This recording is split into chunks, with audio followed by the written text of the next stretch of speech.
Hi guys, welcome back to another video.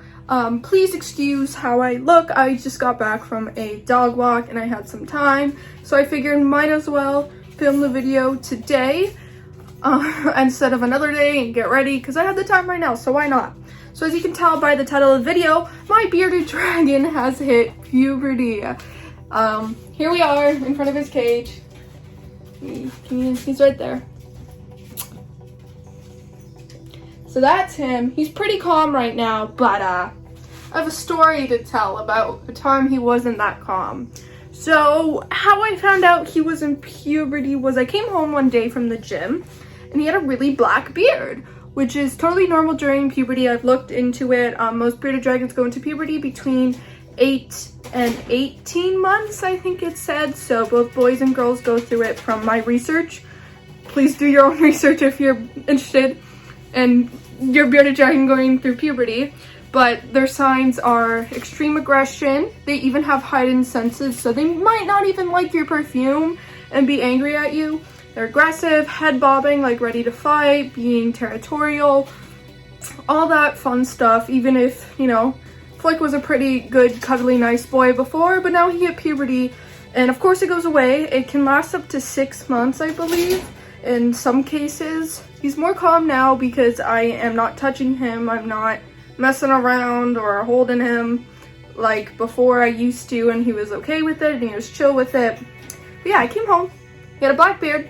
I opened up the cage because I did not know bearded dragons went through puberty. When I did my research, that's not something that came up. So I opened up his cage because I wanted to see if something was bothering him. It could have been a bug or a cricket possibly that was left over and bothering him, or just something bothering him. I wanted to just check. I opened the cage door. He did not like that and he went zoom. He literally went zoom and hit himself off of the wall and went under his hide here. And I look under it and I swear I saw his eye turn red. Like, I swear. Everybody says, like, you probably didn't, but, like, I swear that's what I saw. So I literally, like, lifted up because I start bawling because, like, I'm not losing another animal. Like, I know I'm a little bit of a hypochondriac when it comes to animals, but, I think there's an extreme point if it's too negative, but, I don't think it's necessarily a bad thing to be worrisome when you see a sign that's not usual. So I saw that and I picked him up right away and he calmed more down, and I put him back here and he was just staring at the wall, full black beard. And I was like, okay, I'm gonna leave him alone, and because his eye went back to normal, I said I'm gonna leave him alone and just watch him for now. But while I was leaving him alone, I was calling some vets up just in case, right? So unfortunately, everything I called was anybody nearby. Either the exotic emergency vets weren't on shift that night, or they didn't have an appointment until the morning and they had like really busy. So I was like, okay, let's just hope it doesn't get worse. But I left for a bit to eat because I wasn't eating. I had an 8. I just got back from the gym. And I saw he was flipped over, and for many bearded dragon owners, being flipped over is not a good sign. They can't breathe on their backs at all. And even when I looked into flipping over, sometimes it could just happen. They just fall from their basking spot. It just happens naturally. Or it can be from a deficiency, like calcium deficiency or vitamin deficiency, which he does not have, by the way. But to me, I was like, no, because, you know, obviously I'm not saying that my care is perfect. It's not perfect. Nobody's care can be 100% perfect, but I did not think that's what it was, as his limbs and everything looks perfectly fine. You can see some of his powder up here. I used the Arcadia line, so I have all the powders here for him, and we just replaced his linear UVB, so like I've been replacing every year, so I did not think that was the issue. So when he flipped over, I genuinely thought something happened to him and he died. So I picked him up and I flipped him over and I put him back over here, and that's when I really started freaking out, being like, something's not okay. I still don't know if he flipped over, if he just naturally did it, or maybe he like was trying to fight something, so he started crawling up and flipped. I'm not sure because I wasn't in the room at the time, but I called a bunch of vets. they all told me, I'll put another video of what I saw.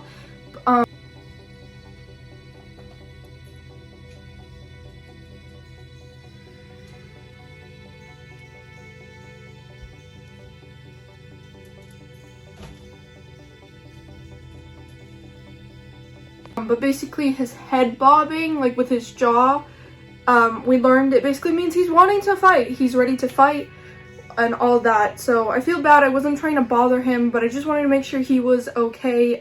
He looked a lot, well, they do get big when they're trying to, you know, look tough and be like, this is my territory. But he looked more swollen than usual, and I was just really afraid of maybe internal bleeding or anything like that. He did poop all over himself, so I was just really worried. We ended up taking him to a vet at like 12 a.m. That was an hour and a half away. So we took him there, and we found out, one, he had some stuck shed. So she told me, the vet told me to raise his humidity to 50 and 60, which was nice to know, because I wouldn't have known, because if you go online and do research, it says 20 to 40, and we never had an issue with his shed before. But so this time I've been keeping his humidity up and spraying him multiple times a day to keep it up, because around there I keep it around 35. That's what we usually did. So we just did that to help with that, because it's also irritating for them. It's itchy and they can be more angry during those times. And then she said that he was totally okay, and he's just very hormonal.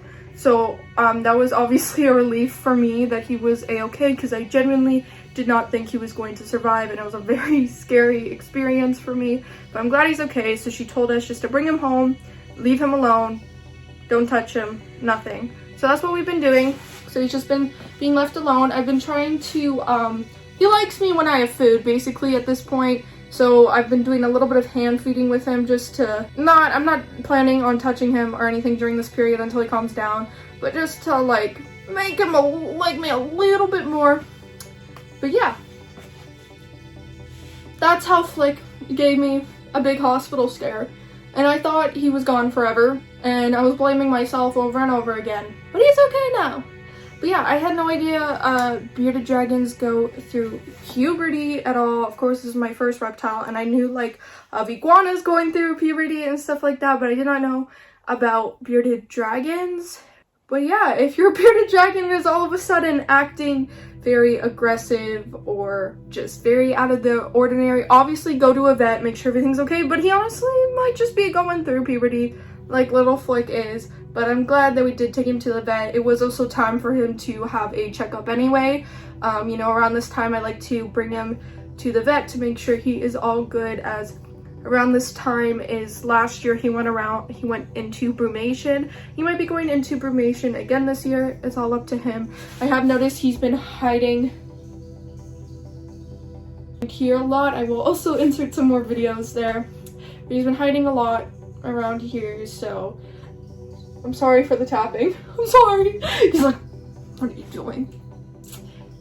So I think he might be going in soon, but we'll see. He's still eating, so we shall see how it turns out. But it's totally normal if your bearded dragons in captivity do not go into brumation. And it's totally normal if they do, but you just always want to make sure that they're okay, don't have any parasites, as they are not eating or not drinking. I like to put water on top of his head during brumation to make sure he is still staying hydrated, because in the wild they would get hydration through the ground.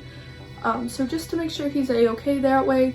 But all in the end, it worked out, and I'm extremely happy. So yeah. Next week's video will be a daily routine of how I take care of all my animals, which I'm really excited to film for you guys.